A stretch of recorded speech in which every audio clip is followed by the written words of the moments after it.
Los vientos cortaban las colinas de Judea con un silbido sombrío. La gente caminaba hoscamente por las calles de Jerusalén, como sombras de lo que fueron. El resplandor de la ciudad santa se había apagado, no por falta de lámparas, sino porque estaba ocurriendo algo mucho peor. El templo, el lugar más sagrado para los judíos, había sido profanado. Los pilares que antes sostenían la fe, ahora sostenían ídolos paganos.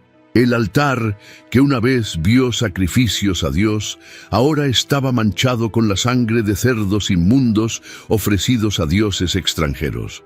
Todo esto vino de un solo hombre, Antíoco IV Epífanes. Se hacía llamar Dios manifiesto, pero para los judíos no era más que un tirano que intentaba borrar su identidad. Su objetivo era convertir al pueblo elegido en meros súbditos helenizados, haciéndoles olvidar sus leyes, su Dios e incluso su propia lengua. Los que se negaran pagarían con su vida. Los informes eran aterradores. Madres a las que arrancaban a sus hijos de los brazos por insistir en la circuncisión, ancianos sabios torturados por no comer carne impura, familias enteras quemadas vivas por santificar el sábado. El miedo se extendió como una plaga y la resistencia parecía imposible. Suscríbete al canal para conocer más historias bíblicas apasionantes y activa tus notificaciones para no perderte ningún video. Si te gusta el contenido, no dudes en apoyar nuestro trabajo con una ayuda económica haciendo clic en el botón Muchas gracias. También puedes hacerte miembro del canal y disfrutar de ventajas exclusivas. Pero no todos estaban dispuestos a inclinarse. En una pequeña aldea llamada Modim, un hombre de edad avanzada, pero con fuego en los ojos, se levantó contra la tiranía. Su nombre era Matatías, un sacerdote del linaje de los asmoneos. Cuando un funcionario seleucida le ordenó sacrificar un animal impuro en nombre del rey, Matatías hizo algo inesperado. En un arrebato de santa furia, tomó su espada y mató al traidor judío que se había presentado para cumplir la orden. Al silencio siguieron gritos y caos. La sangre salpicó el suelo mientras Matatías y sus hijos levantaban las armas. No había vuelta atrás. Huyeron a las montañas y con ellos nació algo que cambiaría el destino de Israel. Entre esos hijos había un joven llamado Judas. Aún no lo sabía, pero estaba a punto de convertirse en la respuesta de Dios contra la opresión. Judas empuñó la empuñadura de la espada de su padre, sintiendo el peso del acero y de la responsabilidad sobre sus hombros. El viento de las montañas soplaba con fuerza, trayendo consigo el olor de la tierra húmeda y las hojas secas, pero también el susurro de la guerra. Desde la noche en que huyeron de Modim, él y sus hermanos nunca habían vuelto a casa. Vivían como fugitivos, refugiados entre rocas y cuevas, siempre al acecho de los pasos de los soldados seleucidas que cazaban a los rebeldes como animales. Pero algo estaba cambiando. El miedo empezaba a dar paso a la esperanza, y Judas sabía que ya no podían limitarse a esconderse. ¿Quieres profundizar en tu vida espiritual? Haga clic en el primer comentario y obtenga ahora su guía de ayuno y oración y transforme su vida espiritual. Descubra el poder del ayuno y la oración para experimentar una verdadera transformación. Matías lideró la resistencia tanto tiempo como pudo, pero el peso de la edad y las batallas era implacable. Su último aliento no fue de desesperación, sino de desafío al destino. Con voz débil, reunió a sus hijos a su alrededor y les dijo: «Sed fuertes en la ley y estad dispuestos a luchar por nuestro pueblo». Y se marchó. La pérdida de su padre fue un duro golpe, pero no les quebró. Al contrario, endureció el corazón de Judas como el hierro que se forja en el fuego. Los ojos de sus hermanos se volvieron hacia él, y fue en ese momento cuando nació el líder que necesitaban. Judas no era solo un guerrero, era un estratega nato. No tenía el lujo de un ejército entrenado ni de una armadura reluciente, pero sabía que había algo mucho más poderoso que la fuerza bruta, el valor y la fe de un pueblo que no se rendiría. Estudió los caminos de la montaña, conocía cada sendero oculto y cada desfiladero que podía convertirse en una trampa para el enemigo. Comenzaron con pequeños ataques, rápidas emboscadas, golpeando a los soldados seleucidas y desapareciendo antes de que pudieran reaccionar. Cada victoria, por pequeña que fuera, hacía crecer su reputación, y pronto los ejércitos del rey se darían cuenta de que este grupo de rebeldes no era una molestia pasajera. El nombre de Judas comenzó a extenderse por los pueblos e incluso entre los propios soldados griegos. Pero no era solo su nombre lo que causaba escalofríos, sino el apodo que llevaría el resto de su vida. El martillo de Israel se había forjado y pronto sería puesto a prueba. Las noticias de la revuelta de los macabeos llegaron a Apolonio, uno de los generales más despiadados del ejército seleucida. Él no vio a Judas como una amenaza real. Para él, una banda de campesinos armados con lanzas y piedras improvisadas no podía resistir a una tropa bien entrenada. Convencido de que aplastaría la rebelión con facilidad, partió con un gran contingente de soldados que marchaban con los escudos relucientes y las lanzas en alto, como si ya estuvieran celebrando la victoria. Judas, en cambio, sabía que no ganaría una batalla directa. Sus hombres eran pocos y carecían de armadura pesada, pero tenían algo que los seleucidas no tenían: la ventaja del terreno y la certeza de que luchaban por algo más grande que ellos mismos. Estudió cada recodo del desfiladero de Beit Horon, donde pretendía sorprender al enemigo. El camino era estrecho, rodeado de colinas a ambos lados.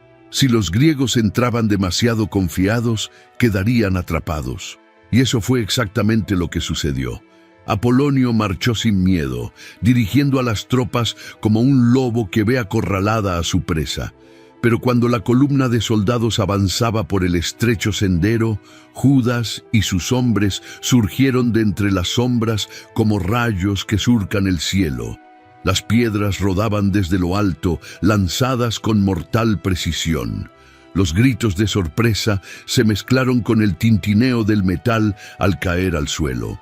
Antes de que los griegos pudieran reorganizarse, los judíos descendieron como una tormenta.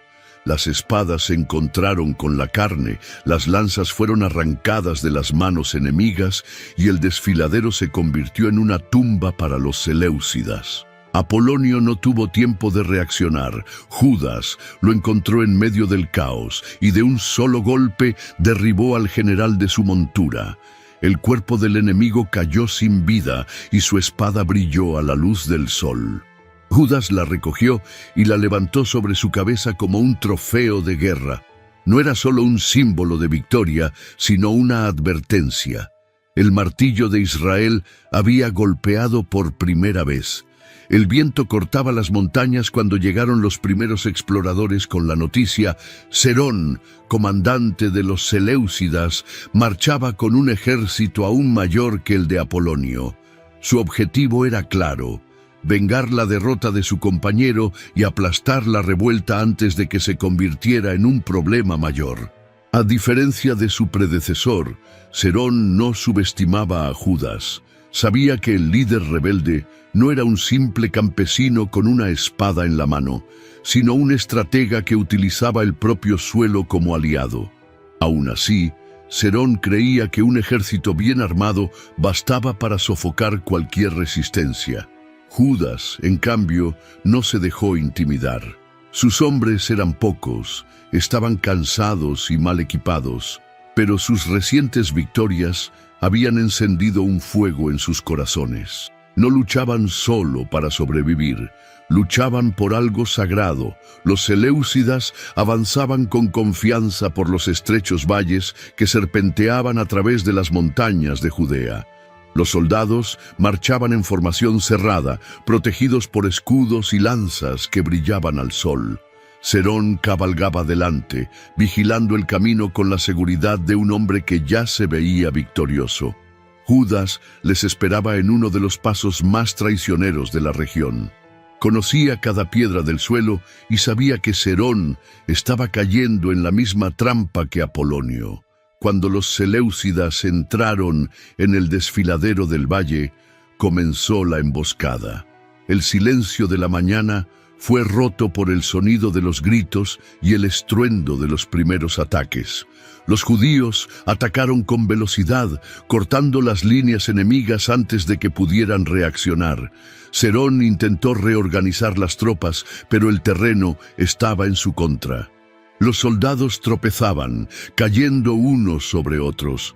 Se desató el caos. Judas avanzó como un rayo a través del tumulto, abriéndose paso hacia Serón. El comandante apenas tuvo tiempo de levantar su espada antes de sentir el golpe que lo derribó de su montura. Cuando su cuerpo cayó al suelo, los seleucidas entraron en pánico. El ejército que antes marchaba confiado ahora huía desesperado.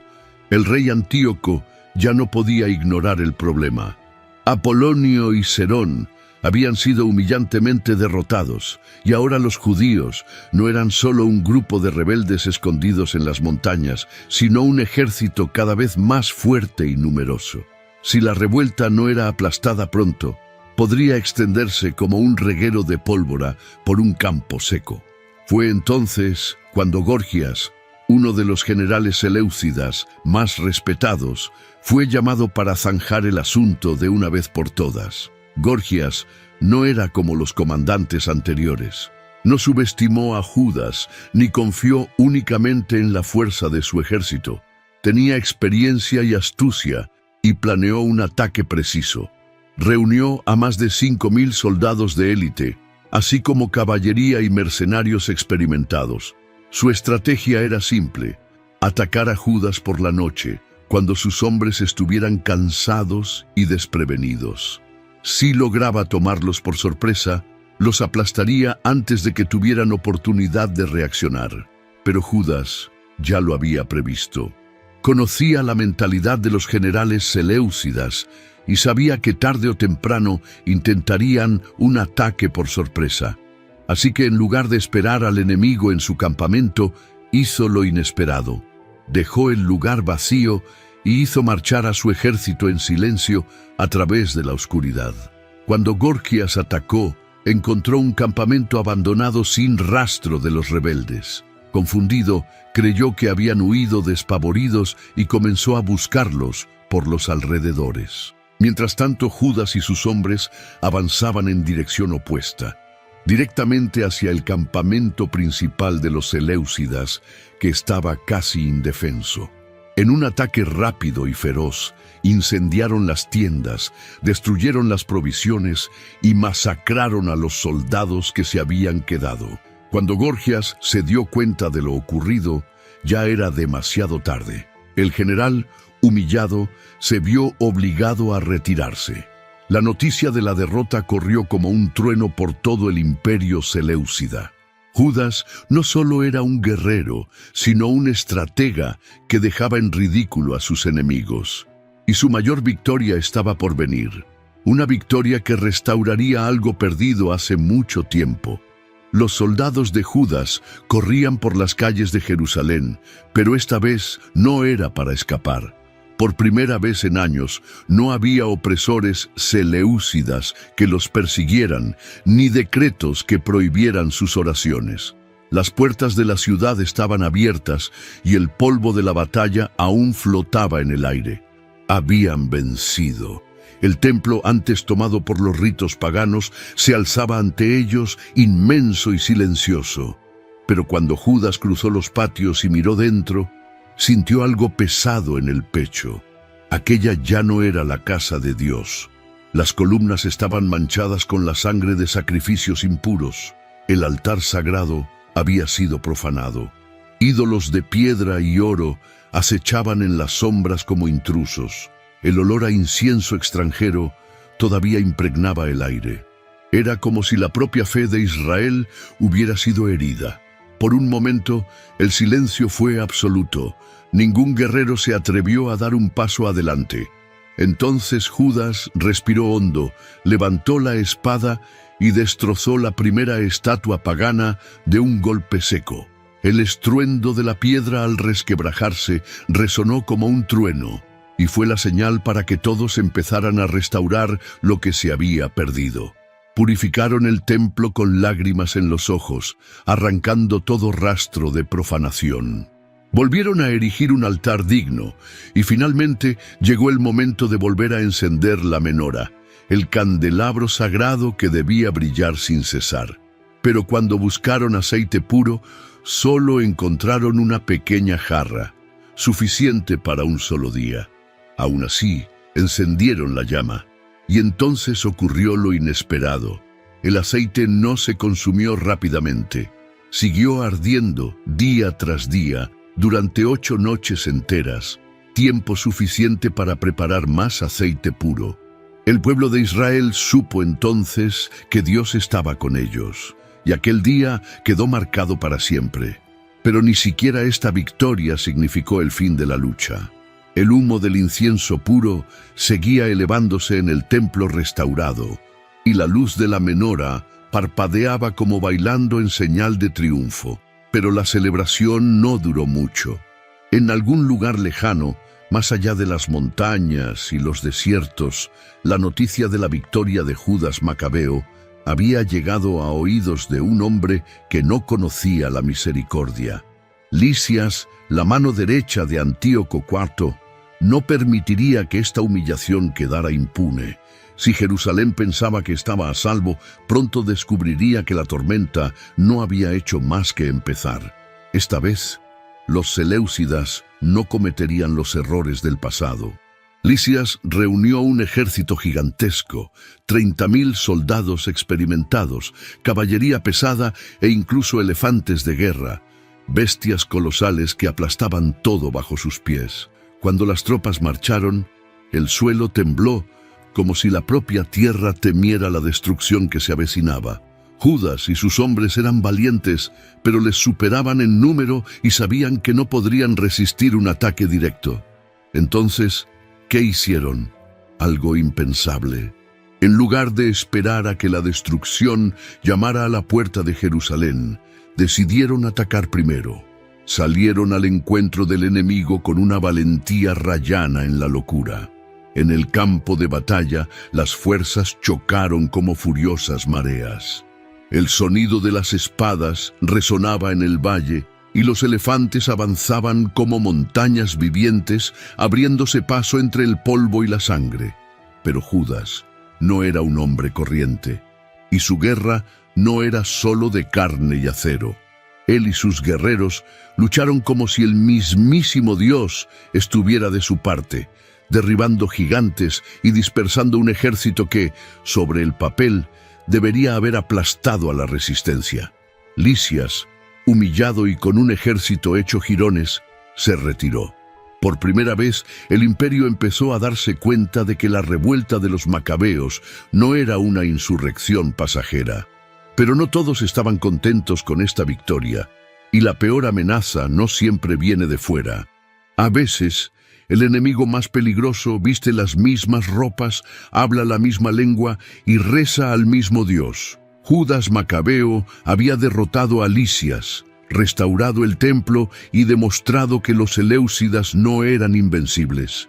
Pero dentro del propio pueblo judío, había quienes no veían su lucha como una liberación, sino como una afrenta.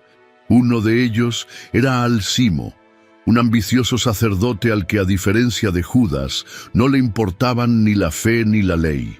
Quería poder, y para ello estaba dispuesto a aliarse con su propio opresor. Los seleucidas se dieron cuenta rápidamente de que la fuerza bruta no funcionaba. Así que cambiaron de táctica. Derrotados en el campo de batalla, decidieron corromper los corazones del pueblo. Alcimo fue elegido para ser el nuevo sumo sacerdote, pero no por su devoción, sino por su lealtad al rey Demetrio. Llegó a Jerusalén con falsas promesas de paz, diciendo que todo podría volver a la normalidad si Judas abandonaba la revuelta y aceptaba el dominio extranjero. Pero Judas conocía el olor de la traición. Sabía que ceder significaría condenar todo por lo que habían luchado. Alcimo, frustrado por no poder convencer al líder rebelde, pidió ayuda al nuevo comandante Seleucida, Báquides, un guerrero despiadado. Y así volvió la guerra, pero ahora con un sabor amargo. Muchos judíos, engañados por Alcimo, se volvieron contra Judas. Los amigos empezaron a convertirse en enemigos, y el ejército que antes había luchado unido comenzó a fragmentarse. Mientras tanto, Báquides, con un ejército aún mayor, marchaba para aplastar de una vez por todas al martillo de Israel. Esta vez, la lucha no sería solo contra lanzas y espadas, sino contra la duda, el cansancio y el propio destino. Y en medio de este caos, Judas se enfrentaría a su última y más brutal batalla. El cielo estaba gris cuando Judas Macabeo apretó los puños y miró a su alrededor. El ejército que antaño había marchado a su lado con fervor era ahora una sombra de lo que había sido. Muchos habían desertado, convencidos por las promesas traicioneras de Alcimo o atemorizados por la fuerza arrolladora de Báquides. El enemigo era más fuerte que nunca, y Judas sabía que la batalla que se avecinaba no sería como las anteriores. Esta vez no había emboscadas, no había escondites en las montañas, la lucha tendría lugar en campo abierto y los números estaban en su contra. Los exploradores regresaron con las peores noticias posibles. Báquides marchaba con un ejército tan numeroso que el polvo levantado por sus soldados oscurecía el horizonte. Había caballería, arqueros, lanceros y la disciplina de una despiadada máquina de guerra. Pero Judas no retrocedió, nunca retrocedió. Su lucha no era por la gloria, no era por el poder, era por algo mucho más grande. Si los seleucidas querían borrarlo de la historia, él se aseguraría de que su nombre fuera recordado hasta su último aliento. El choque entre los ejércitos fue brutal. El fragor del metal se mezclaba con los gritos de los heridos y el estruendo de los cascos. Judas luchó en primera línea como siempre hacía. Su golpe era certero, su presencia incendiaba a los que aún tenían el valor de permanecer a su lado, pero la batalla era cada vez más desesperada. Sus hombres caían uno a uno y el enemigo parecía no tener fin. Entonces llegó el momento inevitable. Rodeado, sin espacio para retirarse, Judas se encontró solo contra docenas de soldados seleucidas, pero no cayó como un hombre derrotado. Con su espada aún firme en su mano, avanzó para dar su último golpe. El martillo de Israel fue derribado, pero no quebrado. El cuerpo de Judas Macabeo yacía en el campo de Elasa, rodeado de espadas manchadas de sangre y soldados seleucidas que ahora lo miraban con una mezcla de respeto y temor. El martillo de Israel había sido silenciado, pero su lucha no terminaba ahí. Si los seleucidas pensaban que su muerte pondría fin a la resistencia, se equivocaban. La noticia de la caída de Judas se extendió como un reguero de pólvora, llegando a todas las aldeas, a todos los hogares, a todos los hombres y mujeres que habían creído que la libertad era posible. Pero en lugar de enterrar la esperanza, su muerte encendió una llama aún mayor. Sus hermanos, Jonatán y Simón, se pusieron al frente de la revuelta y continuaron la guerra. La resistencia, ahora más decidida que nunca, se reorganizó, creció y contraatacó con renovada fuerza. La guerra contra los seleucidas duró años. Hubo derrotas, traiciones y momentos de desesperación. Pero la semilla que plantó Judas no pudo ser arrancada. Su valor inspiró no solo a los guerreros, sino a todo un pueblo a no aceptar nunca más el dominio extranjero. Y así, contra todo pronóstico, Judea ganó su independencia. Por primera vez en siglos, se estableció un gobierno judío autónomo, y los descendientes de los macabeos gobernarían la tierra durante generaciones. El nombre de Judas Macabeo no ha caído en el olvido. Se convirtió en un símbolo de resistencia, fe y valentía. No era un rey, no tenía un trono de oro ni riquezas, pero tenía algo mucho más grande: el corazón de un hombre que creía que la fe no puede ser borrada, que la libertad vale cualquier sacrificio y que incluso cuando la batalla parece perdida, siempre hay quien levantará su espada para continuar la lucha. Los años pasaron, las batallas se convirtieron en recuerdos y los reyes que vinieron después de Judas Macabeo cayeron en el olvido. Pero su nombre nunca se ha desvanecido. No gobernó un imperio, no construyó palacios, ni dejó riquezas. Dejó algo mucho más grande: un legado, un ejemplo de valentía que ha atravesado los siglos, un nombre que resuena cada vez que alguien se niega a doblegarse ante la injusticia. Judas no era solo un guerrero, era un hombre de fe inquebrantable. No luchó por ambición o venganza. Su espada estaba guiada por la certeza de que algunas cosas son demasiado sagradas para negociarlas. Se enfrentó a ejércitos que parecían imposibles de derrotar, no porque creyera que era más fuerte, sino porque sabía que la verdadera fuerza no reside en el tamaño del ejército, sino en la convicción de quienes empuñan las armas. ¿Cuántas veces en la vida nos enfrentamos a batallas que nos parecen demasiado grandes? ¿Cuántas veces nos susurra el miedo que es mejor rendirse? Judas nos enseña que la grandeza no reside en la ausencia de miedo, sino en la decisión de luchar incluso cuando todo parece perdido.